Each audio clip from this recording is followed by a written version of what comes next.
Welcome back to Rowrah. In this part we're catching up with the IAME Cadet race for drivers from 8 years of age. It's the British Championship class, new engine package this year for 2013. I'm going to try and catch up here with David Bellchambers from Next Gen Motorsport in the awning here, Martin. We can catch up with David, here he is. New team to the paddock. David, just have a quick chat with you. New team to the paddock in the last couple of years, Next Gen. Some good drivers. It looks like you've set up to compete almost with Fusion. You're pretty much a cadet team only, is that fair? Just do the IAME and the Honda Cadets. So yeah, obviously Fusion are the benchmark. So we are striving to be, if not as good, hopefully better in the upcoming years. We've got some good drivers in here this year, so I think we can give them a good run for their money. I think they've been around, 12 years? You were one of their original drivers, I think, weren't you? Yeah, I know Dan very well. I drove for him many years ago. I think it was about 12 years ago. So, yeah, it'd be nice to beat him. Yeah. OK, let's just have a quick chat about the drivers in your team then this year. Who have you got? OK, first of all, we've got Teddy Wilson, 15th last year in Super 1. So definitely capable of, well, it could be a championship winner really this year.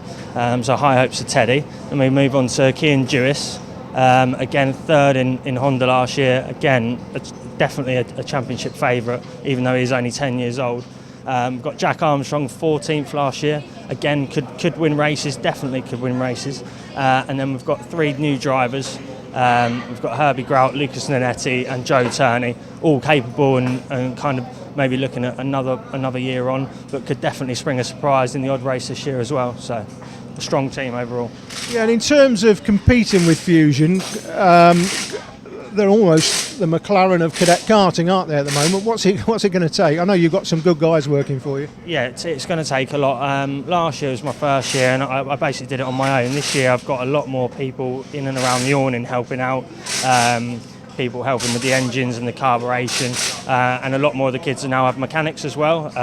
So it all helps. Definitely a big team effort. So, yeah. And I'm guessing this season, if you're looking at somebody who could potentially win a championship here, I'm guessing Kian Jewis is going to be the guy. He's already leading the Honda Cadet Championship, isn't he? So the sort of middling start to the weekend, had a bit of a problem in time qualifying, but he's come through in the two heats, and he's going to be starting the first final, I think, about 8th. So the televised second final we're going to be seeing later. Hopefully we're going to be seeing him towards the front of the field. Yeah, he only did one lap in qualifying, so I mean, he definitely would have been right up there. He came right from the back in both heats to 8th from 5th. So some brilliant performances with, I think he may have had fastest lap in one heat as well, so the pace I know will be there. So if he can get a good final one, I wouldn't be surprised to see him on the podium in the second final. OK, David, cheers. Thank you. So here we go for the IAME final. Oliver York and Lewis Thompson on the front row of the grid, with Kian Jewis starting up in 3rd place, with Matthew Graham in 4th. Johnny Edgar, the newly crowned O-Plate Coma Cadet champion, alongside Alex McDade in the 29, with Teddy Wilson and Jack Armstrong on row 4. Keep an eye on Tom Wood and Alex Quinn. They will be trying to charge their way through into the top 6 pretty early on. Here we go. Sweep across into the chicane for the leader, and Jewis and Edgar have both made the jump on Thompson to move up the order. Oh, and we've got 2 wide. That's Wilson and McDade. They've both gone off. McDade bouncing around across the grass, and now there is the 24 of Wilson just getting on in front of the 18 of Butcher, but he spins it. Oh, Alex Quinn got a perfect view of that one. Goodness me, he won the earlier heat, of course. There is the confirmation. He won Heat 1 and came 2nd in Heat 2. But problems in the first final meant he finished down in 14th place, so now he's playing catch-up. We've got a squabble out of Iredale's. 3 carts wide, jostling for position. Looking a little bit more like stock car racing than karting as they come wide. One of them has really lost out there, but back at the front, we've got an epic battle here as Edgar in the 17 appears to have hit the front. Yes, indeed, in front of Oliver York. So Johnny Edgar really is a man who has come alive in the early part of the 2013 campaign. Kian Jewis drops from 2nd to 3rd through the right-hander at St John's, York through to 2nd. And Johnny Edgar won the British Open title here in the Coma Cadet category. That was 3 weeks ago. Spun through that chicane we've just gone through there at the start of the race, down to last place, and drove it from last to first. A cracking drive, a real classic, and he'll remember that for the rest of his life. On board here with the 7 card of Alex Quinn, starting down in 14th, and he'll be hoping to make his way up to the front end of the field. Herbie Grout we're following. He was second in the WTP Little Green Man Championship last season, Herbie. as we see Alex down the inside into the stewardesses and makes up that place. Very nice manoeuvre. A little later on into the race, Edgar still holding that advantage at the front. We've got a fantastic scrap for 5th position here. The 70 is at the front of it. Matthew Graham holding on from the 15 of William Petit and signalling, come on boys, let's get after the top 4. We've got to stop squabbling amongst ourselves. We can go for the win here as long as we just forget about this little squabble and go for the win. Let's push each other forward. Petit is not listening. Up the inside at McRae's and he moves into 5th position. Oh, he runs wide on the outside. He very nearly ended up in the kitty litter on the outside of McRae's, and now he's got the battling Jack Armstrong and the recovering Alex McDade, both of them battling through up the inside. Goodness me, he really has lost out there. William Petit down from 5th to 8th place in a heartbeat. The 70 kart there, Matthew Graham, will be hoping to emulate what his namesake did a couple of seasons ago in the Under-18 World Championship. The other Matthew Graham, the older one, who won the Under-18 World title a couple of seasons ago. Looks like these two at the front are away. They've got 8 to 10 kart lengths. They'll be pushing each other along. Oliver York and Johnny Edgar, both experienced, although Edgar at just 9 years of age, the youngest driver in this championship, I think, this season.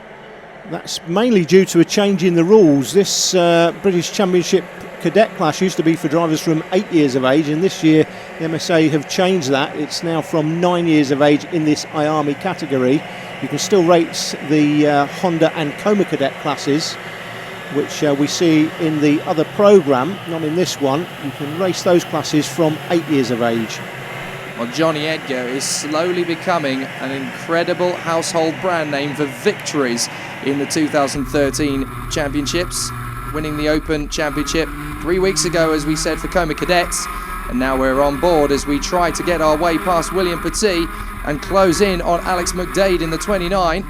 So I believe the onboard camera was, of course, with Alex Quinn in the number 7. So hopefully he's still looking for an opportunity. Look round the outside. He goes left, he goes right. He just can't find a way through. Really struggling at the moment to get the better of William Petit. And we were talking about the two chaps up at the front, Edgar and York, teammates of course in the Fusion Motorsport team, but you certainly don't care about who your teammate is in this world, and Petit and Quinn both make their way past the 29 of McDade. Very nicely done there, and the next target is Armstrong in the 31 as they head through Ardales. They're both making a joint effort to move their way up through the field. Of course they are both in the Fusion camp, Petit and Quinn. Alex trying to make his way on the inside. No, he's not going to try a bold move through the stewardesses. He might get an opportunity up to St John's, the right-hander. Under braking. No.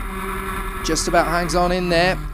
Through Sunny Bend, the left-hander, using plenty of curb on the exit, and then into the right-hander, the long sweeping paddock bend to complete the lap. And now we're back at the front. This fantastic battle between Johnny Edgar and Oliver York. He doesn't want to try and manoeuvre too early. He wants to build up the gap between him and 3rd position, and then he wants to go really in the last couple of laps to try and put Johnny Edgar off his stride.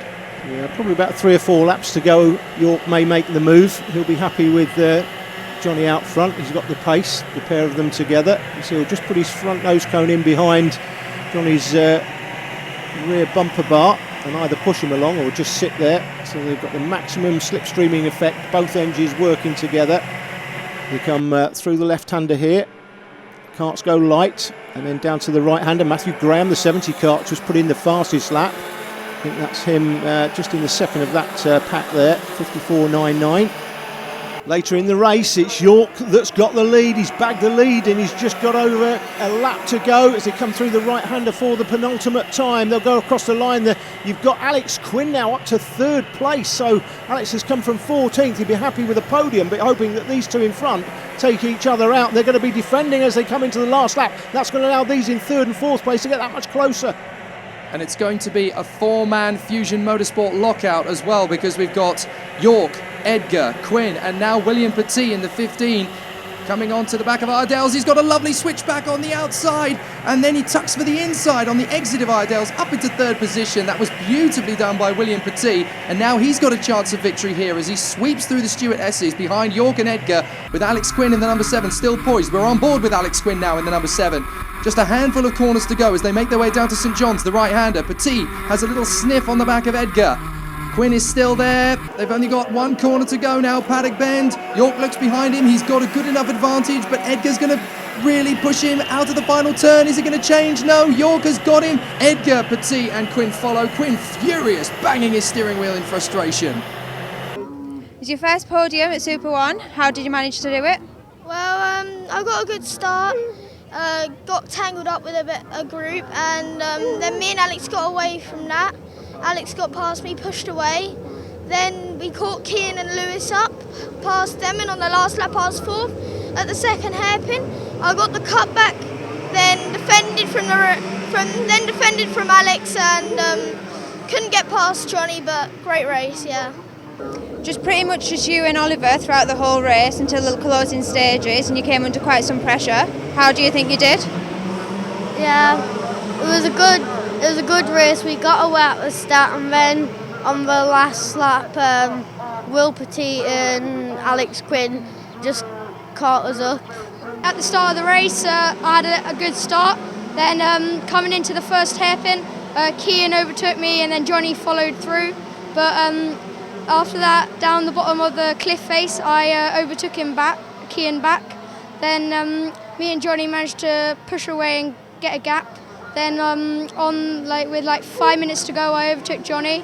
Then we pushed on from there, and then on the last 2 laps, I started defending, and then I managed to hold it off. And I would like to say thank you to my mum and dad, Fusion Motorsport, Dan Hazelwood, Neil Duran, and Ogden for doing great engines. Well, a fantastic IAME encounter, and Oliver York has the maximum, 160 points from this weekend. He tops the championship from Lewis Thompson. Edgar is just 2 points adrift on 144. Jewis and Quinn are level on 137, and the fastest man of the day, Matthew Graham, on 134. Brilliant action from the IAMEs. It's the TKM Extremes up next. See you in a mo.